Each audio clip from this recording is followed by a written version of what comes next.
Hey guys, Kev here, and I have a review to do for you. So, I was actually going to do a blade battle with these two knives because I was thinking they're both, made by, Latino designers. They both have, is that the correct term? Correct me if I'm fucking wrong. I'm sorry.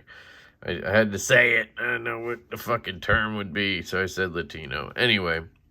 You got Pena, you got Chavez, right? You got hollow grind, compound grind with the hollow in the back, the flat in the front on both of them. You got a skull and you got a crossbones or whatever the hell that thing is, right? You got Riot made, you got M390 titanium on bearings, got all that shit, right? It's all the same. You got frame locks, right? And you got similar price points, similar release date, all that stuff, right? Not exactly the same size, but very similar. So I was like, you know what? We should do a blade battle. I think it would be fun, right? But then I started sitting here, and I was about to start it, because you guys know I don't prepare for blade battles. I just do them. But I did get a little bit smart, and I was like, I think the Mula would just absolutely destroy the Chavez. That was my thing. I was like, I think this would win every category. I mean, price. This would win the price. I think this was $325. This is like $335 or something. Materials. You got FatCarbon, titanium, M390. You got G10, titanium, and M390. Win. Perceived value. I mean, this is hot right now. I would assume this is going to be perceived at a higher value than this, but I don't know. The 229 is pretty popular, so maybe it wins that category, right? Aesthetics, look at this lava flow FatCarbon with the Tanto. I mean, this is sexy. I love the 229, but god damn, look at this Mula, okay? Ergos, just, a much better size, fits my hand really well, doesn't have a million sharp corners, easy win. Cutting. You got thinner blade stock with the same kind of grind. Honestly, this hollow grind feels deeper than this one does. And you got a Tanto blade versus a drop point, which to me makes it better because I can use that secondary tip. Boom. Win for the Mula right there. Carry. You got a smaller knife that doesn't weigh as much as this knife. Now, the G10 helps, but it's still heavier than this knife. Trust me. Only downside is the relief cuts on here, but because of the blackwash, I think it got knocked down really well on this specific version. And this clip is notoriously just way too tight. So win, Mula. Sounds. Listen to this thing.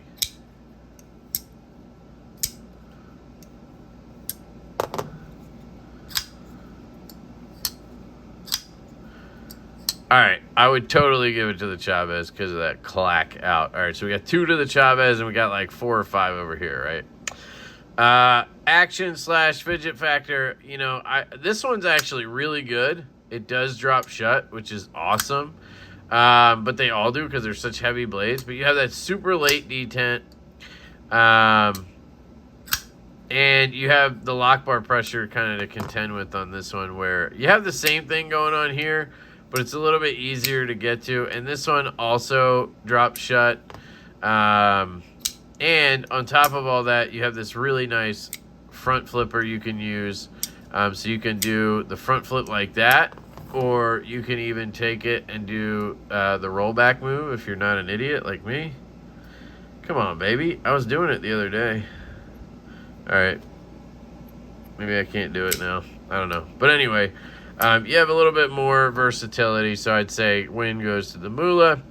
And then you have, what did I say? Action / finish. So fit and finish, clear win. I mean, just the inlay alone, and then the little touches and everything, I would easily give it to the Mula. And then you have leftability, which, this one's actually pretty good. I can reverse flick it pretty well. But this knife, easy reverse flick, easy thumb flick, easy front flip. Not going to try it because I'll probably break myself. Maybe that was a different knife. I don't remember doing it, though. Not bad on this, for sure. It works. but I'd still, you know, either tie it or give it to the Mula. So there you go. The Mula would just crush this knife. So that's why I didn't do the battle. Should I just review both knives in one video now, or should I break that up into 2 videos? Because I feel like I'm already going on and on about them. So let's talk about this Chavez here. This came in from White Mountain Knives. Big shout out to White Mountain Knives. I love that dealer. And they do a lot for the channel by sending stuff for me to check out. They occasionally donate knives for giveaway, which is really nice. And then I have that discount code LeftyEDC that gets you 10% off and free shipping in the US. I do not get any commission off of those orders. But again, I get to check out cool stuff and get the occasional giveaway knife for you guys, so it's worth it. But they sent me this 229 drop point, which I was very grateful to get. And I actually really like this knife. I mean, I clearly was just, you know, putting it down a little bit because the Mula there. But that's because I just didn't want to compare them, and I had to do that for my own sake. But this knife is objectively awesome. I've always loved the 229. I just think it's one of those designs that's it's just a classic, like, American design. I know that's funny because it's, you know, made by Riot, but it's just a Chavez freaking staple. It's just an amazing knife, right? And I really, really enjoy it. So aesthetically, I think it's absolutely just cool and badass. And you have the freaking skull clip that deserves to have these forehead screws removed. I mean, it is starting to get annoying.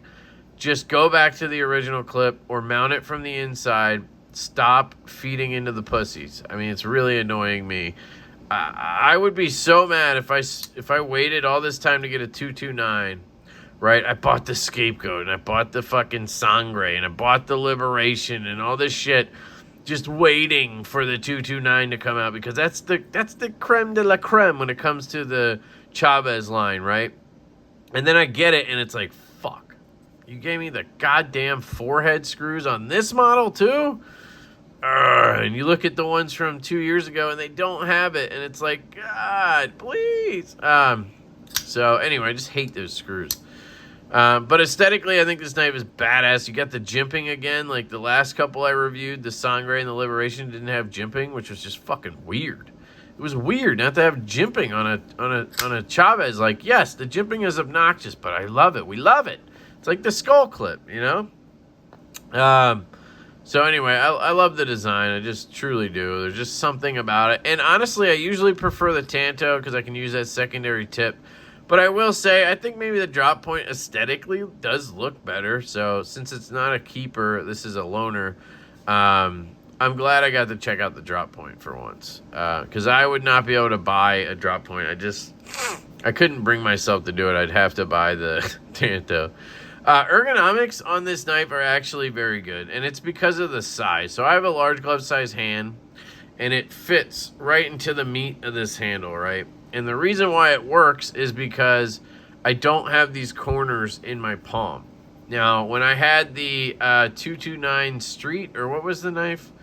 The Street one, it was a smaller version of this. With, oh my God, that terrible late detent. But anyway, that was like a 3 1/4 inch blade. So it chopped the handle down to like here, right? And what happens is, because of that, my hand still fit on the knife, but all these corners right here, they were right here. And they were just eating up my palm. And it was super uncomfortable. Even though the knife should have felt more comfortable because it was the right size for my hand, it actually felt a lot less comfortable. This feels good because I can spread out. And I just don't have these sharp corners hitting me anywhere because I'm not down there, right? I'm further up the handle. So it's actually really comfortable to me. I can get up into a pinch grip like this, get my finger on the spine. You do have that jimping, but honestly, I either just rest right on top of it or, you know, like, I don't know. I don't notice it a lot, but I don't do, like, hard, heavy, you know, like, hours of cutting. So maybe, you know, that's when it would be an issue. You do have this half a choil I hate. I wish you would just extend the blade back because you could. But you can actually utilize this as a choil on the 229. I know some people probably get that turned into a full choil. But you could do this all day and it would be comfortable. So you kind of have a choil, which is nice, right? I love the ergos on this knife. Yes, there's sharp freaking jimps right here. And these corners are sharp. I mean, this shit is sharp. Like, it's not even funny that they don't knock it down on purpose. It's like, what the hell? Yeah, you always hear on these models, I keep hearing this from other reviewers, that you can reach into the back of the knife and like touch the blade. That has never even crossed my mind on this, the Sangre, the Liberate, none of them. I mean, you're not even close to getting to it. You know what I mean? So, I don't know. That's just stupid to me. Ergos, cutting. So, I didn't really cut anything with this because this is not, it's a loaner. But I've cut with the 229 because I've had a 229 a long time ago. I mean, last year I had a 229 that was all modded out by Fanatic Edge. So I know how that knife cuts. That's one of the knives I actually used a good bit. That was a Tanto, so I really used that secondary tip to get into things, cut shipping labels. This is going to be a lot less useful, in my opinion. I used that secondary tip more than I ever used the primary tip on the 229. So it's kind of sad not to have it. But again, this isn't my knife. I'm sending it back. So if you're not going to utilize the secondary tip, then I think the drop point is fine. But if you're trying to just use it for like shipping labels and shit like that, utility cutting, you gotta reach up pretty far to get to that tip. I would guess you would have to have pretty large hands for this to feel like really good for that type of thing. So I'd say cutting, it's going to perform just fine. It's got a good grind. The hollow grind is good. I wouldn't say it's like great, but it's good. It's pretty deep. Flat grind up front. Relatively thin down behind the edge. They do a good job, but it's still got some meat on it. It's definitely a great knife to use, but I would prefer the Tanto is all I'm saying. Carry. So yeah, it's a big knife. It got sharp corners everywhere. It's got this clip that's way too tight. You know, the G10 one's going to be way more manageable. The full tie ones are stupid heavy. I mean, they're probably like 6 or 7 ounces, you know, where this is more like 5. You know what I mean? That's a big difference to me. So I can handle 5 ounces. I'm not going to complain much. But, you know, once you get to 6 or 7, I'm like, kind of out on that. But with this one, it's okay. It's just, you know, sharp corners, and you really, you know, they suck with this clip. And I think it's the same with the replacement one. It's just the way the clip is designed. It's just so tight that getting it out of your pocket, sometimes you need 2 hands. It's crazy. And the way you grab the knife is like this, right? So you go to grab it out of your pocket. You have all this real estate. It's all clip. So you're just putting pressure down on the clip as you're pulling it out. So you almost have to grab the knife at the side and pull out. So that way you're not putting more pressure down on the clip. I don't know if that makes sense, but that's really the way to remove a Chavez out of your pocket. So carry isn't, you know, like a 4 out of 10 on a Chavez, 3 or 4 out of 10. But that's not why you get a Chavez, right? The sounds.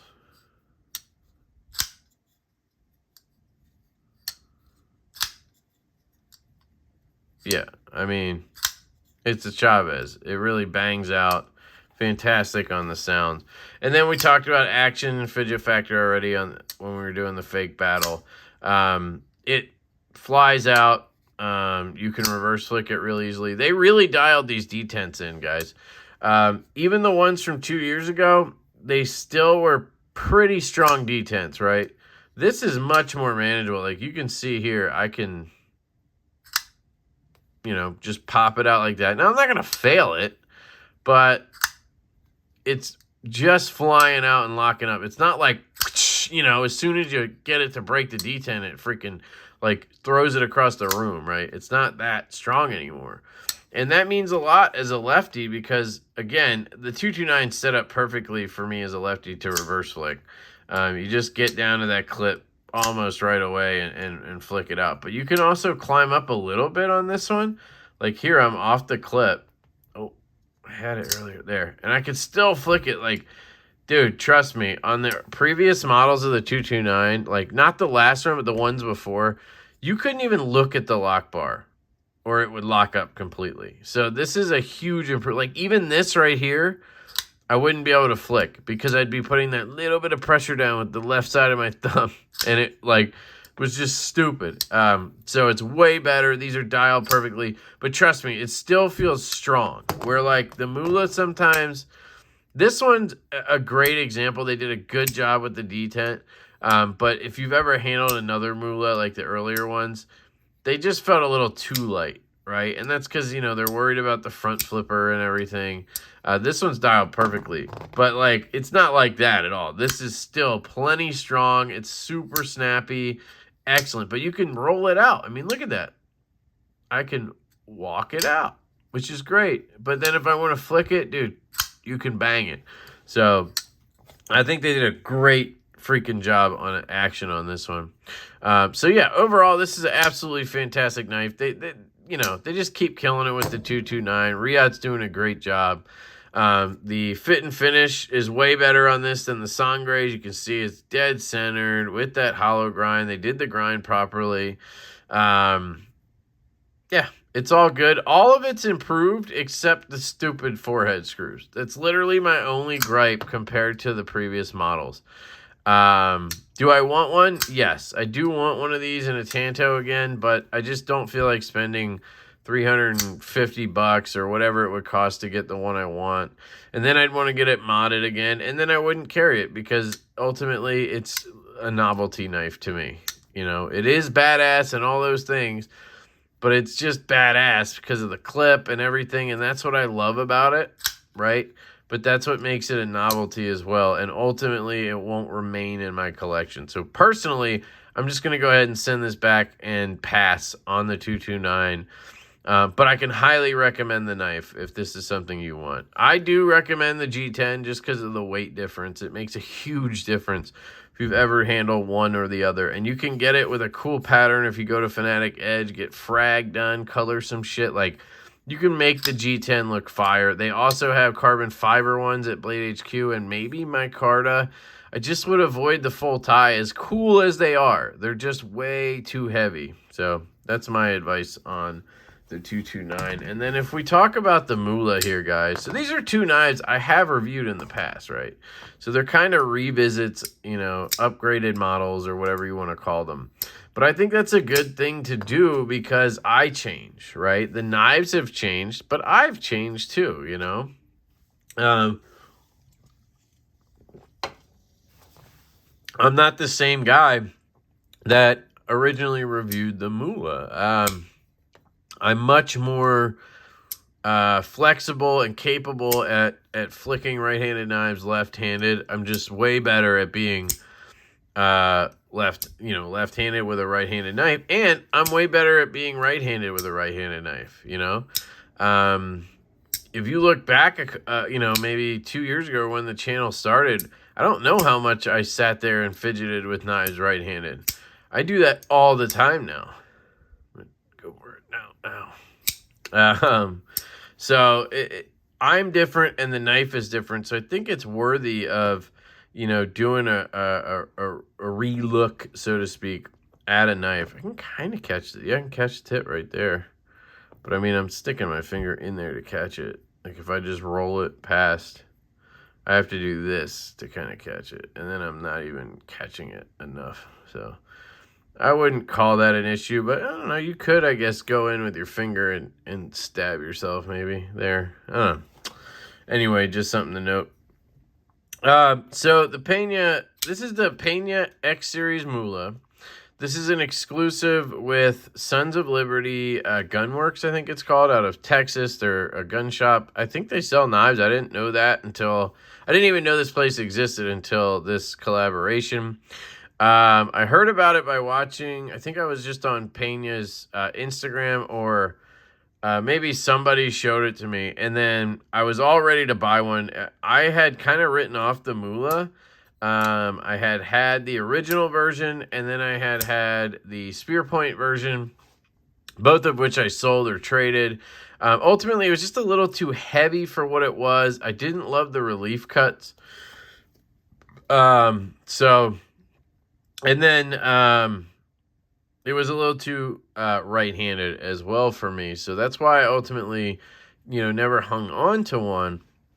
And I had told myself I was not going to be buying any more Penas or Chavezes because I always want them. I want every model that comes out from Pena or Chavez, and then I get them, and then I end up selling them within a month because they just don't stick around for me. But when I saw this version, I was like, holy shit. It's like made for me. It's got FatCarbon. It's got a Tanto compound grind with a hollow grind on it. A Pena with a hollow grind. I was hoping it was a bolster lock. It did not turn out to be a bolster lock, but it just had so many things that I personally wanted in a Mula that I had to get it and try it, and I figured it'd be good for the channel too, so I went ahead and was going to buy it. And then I completely forgot about it, and I didn't know when the drop was. And my buddy Jim Skelton we were messaging and probably talking shit on each other. That's what we do. It's a blast. If you guys haven't checked out, which would be crazy, if you haven't checked out Jim Skelton's channel, please go check out Jim Skelton's channel. Absolutely fantastic content. He's like the OG of OGs. And he's just a good dude, guys. He comes off as a dick, but he's a big softie.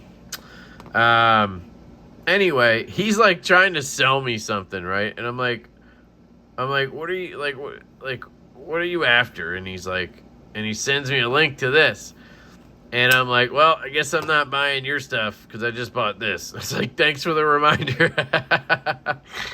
And I felt a little bad, but like, I don't know. But I was like, thank you, dude. And he's like, motherfucker. So thank you to Jim Skelton for the reminder because I would not have remembered to pick this up. Now, the weird thing is, this is like a week and a half later right now that I'm filming this. I can't speak for when this posts, but they're still available on the website, which is weird. They must have just ordered a lot or they don't advertise well because this is by far the best Pena I've ever seen. The best Mula I've ever seen. Like, how is this still in stock? I guess people just aren't spending money these days is what I hear. I don't know. But, so I went and I got one and it showed up and I was blown away, guys. This is the best Pena, the best Mula ever. I mean, this thing, they've refined the things that needed refining for the most part. And they've like changed the little things that need refined, Kev. You just said that. They just did a great job with this exclusive. So I absolutely love it. This was like $324 over there. I do hate that logo. I mean, I like the logo. I just hate how big it is. Like, just shrink that bitch down a little bit, please. The differences between this and a standard Mula, as far as I can tell, are you have a Tanto with a hollow grind, compound grind, so hollow and flat up there.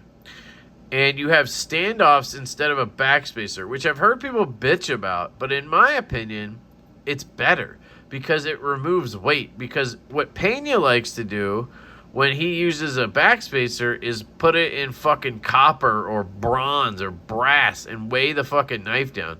And then do matching pivot collars to weigh it down even more. Like, I don't need that. I want as little weight as possible. So doing the standoffs really brought the weight down significantly, I think. And then it has these inlays, which is natural, like, relief cuts. Because there is no milling on the inside, right? I meant to say milling, not relief cuts. So, like, they have to cut out into the titanium to fit this inlay in, which removes weight. So what you get is a much lighter Mula, which in my opinion was one of the biggest negatives about the original and the second version of the Mula. It's just too heavy for, a 3 1/4 inch knife did not need to weigh 5 ounces, right? Where this, I would venture to guess, weighs like 3.5 to 4 ounces max. And that's a much more manageable weight for a knife this size. It just makes sense to me.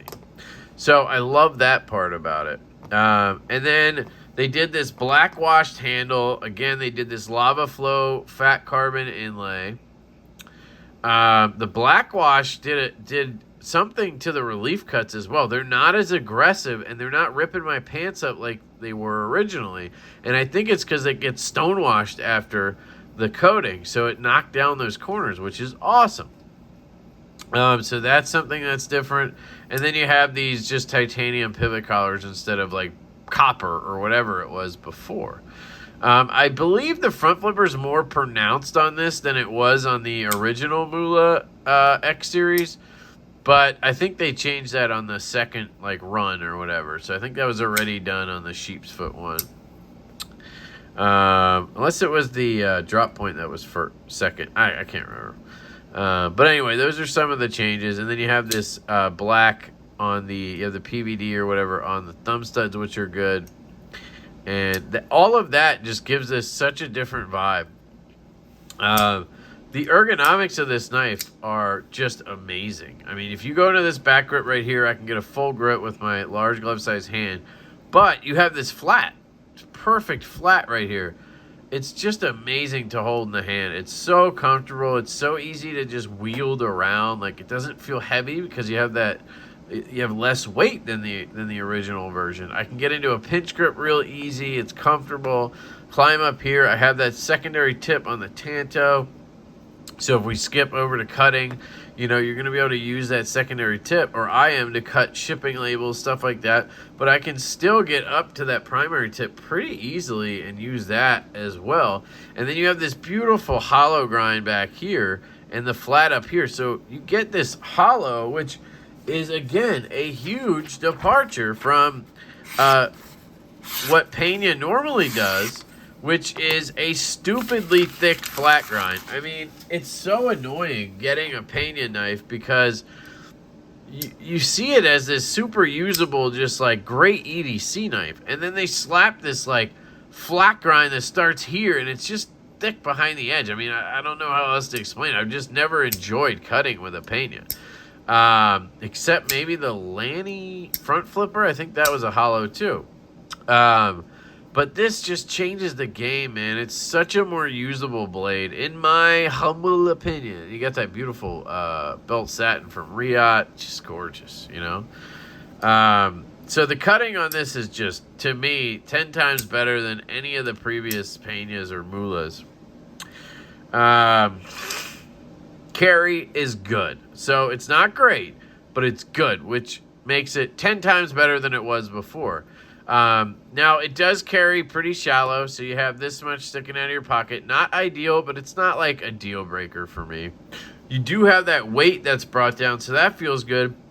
And again, these relief cuts are knocked down a bit by the tumble, so they do still, you can still feel it coming out and in, but it's not as bad. It's not tearing anything. One thing I want to note on carry is I am a little bit worried. And I've already contemplated selling this knife. And it's not because I don't love the knife. It's because I had one time where it Emerson deployed on me on the way out of my pocket. And that is the biggest no-no to me ever. So if a knife does that to me, if it starts to routinely do that, I will sell that knife. It could be my favorite knife in the world. I don't care. If it Emerson deploys on the way out, it's useless to me because I'm going to fucking stab myself one day. I carry these right-handed knives in my back left pocket. So if I go to pull it out blind and the blade comes out a little bit and then I'm like grabbing shit, I'm just going to stab myself and it's going to be bad. And I almost did that with this. I took it out and it opened up like this and I actually like felt the blade a little bit, and I was like, oh, shit. And then I kind of like had to figure it out, and then I shut it, and I got it out of my pocket. And I've kind of tested that since. Like, I've taken it in and out of pocket. I've tried to pull it on angles and stuff. And so far, it hasn't happened again. So I'm hoping it's just a fluke that somehow, you know, a stud got caught or something. The studs don't stick, like, really far past the frame or anything. So I don't think it's an issue, but again, if it happens routinely, the knife is gone. It's just one of those things. But so far, so good on repeating that. I haven't been able to. The studs do sit pretty close to the frame, which is nice. And again, they're not sticking way past, so they shouldn't be catching. They don't have like a stupid lip on them. So I'm hoping it was just some kind of fluke accident. Okay, sounds.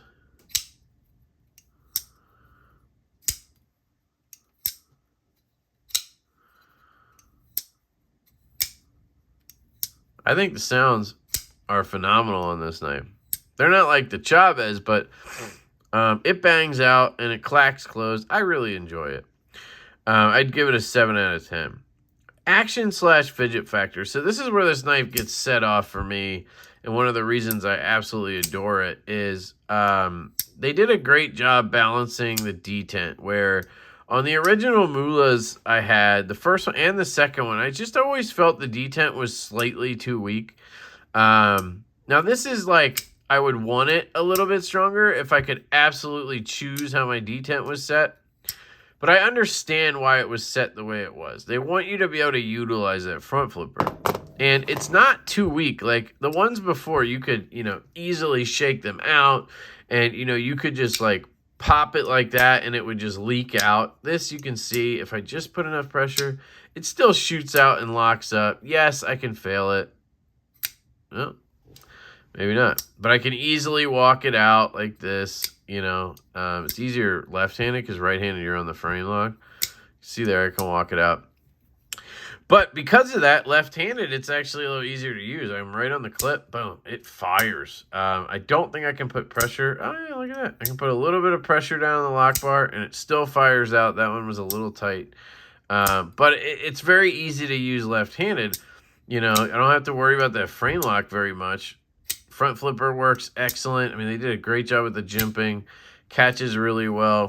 Right-handed, same thing. Reverse flick is fantastic. The thumb flick I got to work on a little bit because I do tend to be on the lock bar. I got to just rest that finger somewhere else, maybe like on the other stud. But that works great. Reverse flick. Of course, you have the front flipper like that. You can do the reach around on this knife pretty easily as well, which is cool. I think that's what I was thinking of when I was trying to do the rollback, is the reach around move. That one's really easy to do. One thing I really love about this is that it doesn't rely on jimping. Because it has the thumb studs, it's not a Pena where all you do is use the top flipper or whatever, right?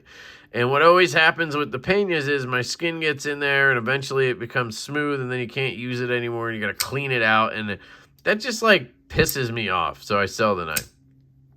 But this is mostly a stud knife, right? So it makes it to where you're not going to just be sitting there hitting this all the time and then smooth that out. I'm sure it'll happen, but it'll be a little bit more organic. And then on the close, so I put a little bit of KPL heavy on the detent ball after the unboxing, and I mean, it literally took half a day, and this thing is basically a guillotine. I mean, if I take it, unlock it, put it here, give it a little tap, turn the handle. I mean, it went from needing some shakes to maybe a turn, absolutely fantastic action in my opinion. I like the way it is. I don't want it to drop any more than that, honestly. And I haven't touched the pivot, haven't put skiffs in, haven't done anything. I mean, it is a rock. So that's awesome. I don't have to mess with it. Dead nut centered, all those things are fantastic. It's on really good, just cage bearings, normal, Riot stuff. So action's fantastic. This knife, guys, is an absolute just home run. It's a no-doubter to me, guys. I've already had at least 5 people ask me about this knife, if they should get one. And I've been like, nope, it's a piece of shit. Don't get one. No. And then I'm like, I'm joking. This thing is absolute fire. Get one. I mean, don't even think twice. Get this knife. It's so fucking cool. Now, will it stick around long-term and be my favorite knife of the year? I don't know. I can't answer that. Right now, I don't want it to go anywhere, if that helps. Doesn't mean I'm not going to sell it next week. I love knives all the time that I have to sell. I just am not made of money. I have to get the next thing because to me, the next thing is always better than the last thing. To some of us, having this awesome collection of things, that whatever, is more important than getting the next cool thing. For me, I like the next cool thing. And I don't have the money to just, buy them all. So I have to sell something to do that. And that's just how it works. It doesn't have anything to do with the knife. I hope you guys understand that. This knife is absolutely fantastic. 100% recommend, if it's still available, go get one. You will not regret it. And I still think the 229 is awesome too. Check out White Mountain Knives. Check out Sons of Liberty Gunworks. I love you guys. Let me know if you have any questions down below. Leave a comment. Hit the thumbs up button. All the good stuff for the algorithm. I need that love, guys. Yeah, I love you guys. I hope you have an absolutely fantastic day. And I will catch you later.